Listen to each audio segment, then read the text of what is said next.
শতরূপে সারদা বই থেকে পাঠ চলছে। বিষয় সংঘজননী, স্বামী লোকেশ্বরানন্দ। পরবর্তী অংশ। সে প্রসঙ্গে যাবার পূর্বে স্বামীজির বিদেশ যাত্রার কাহিনী একটু পর্যালোচনা করা দরকার। তিনি যখন পরিব্রাজক সন্ন্যাসী হিসাবে দক্ষিণ ভারতে ঘুরছিলেন, তখন আমেরিকার শিকাগো শহরে এক ধর্ম মহাসম্মেলনের প্রস্তুতি চলছিল। স্বামীজির গুণমুগ্ধ একদল ছাত্র তাকে ধরলেন। তিনি যেন হিন্দু ধর্মের প্রতিনিধি হিসেবে ওই মহাসম্মেলনে উপস্থিত থাকেন। প্রয়োজনীয় অর্থ জোগাড় হয়ে গেল, কিন্তু স্বামীজি তখনও দ্বিধাগ্রস্ত। কি করবেন স্থির করতে পারছিলেন না।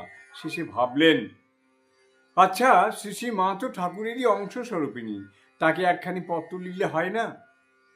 তিনি যে রূপ বলবেন সেই রূপই করব। মাকে চিঠি লিখে জানতে চাইলেন কি তার কর্তব্য। ভাবতে আশ্চর্য লাগে। আর কাউকে জিজ্ঞাসা না করে স্বামীজি এই পল্লীবাসিনী অশিক্ষিতা নারীকে জিজ্ঞাসা করলেন, যিনি হয়তো আমেরিকা কোথায় বা আমেরিকার বলে যে একটা দেশ আছে তাও জানতেন কিনা সন্দেহ। প্রামাণ্য সূত্রে জানা যায়, স্বামীজির চিঠি পাওয়ার পর মাতৃস্নেহ সিদ্ধান্ত গ্রহণের মধ্যে দ্বন্দ্ব উপস্থিত হয়েছিল। মা হয়ে কি করে ছেলেকে অজানা দেশে যেতে বলবেন? শেষ রাত্রে স্বপ্ন দেখলেন ঠাকুর সমুদ্রের উপর দিয়ে হেঁটে যাচ্ছেন আর নরেন্দ্রকে বলছেন তাকে অনুসরণ করতে। তখন মা অনুমতি দিলেন।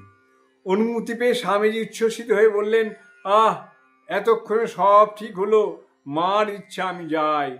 এতক্ষণে স্বামী বিবেকানন্দ নিশ্চিন্ত। জয় মা, জয় মা, জয় মা।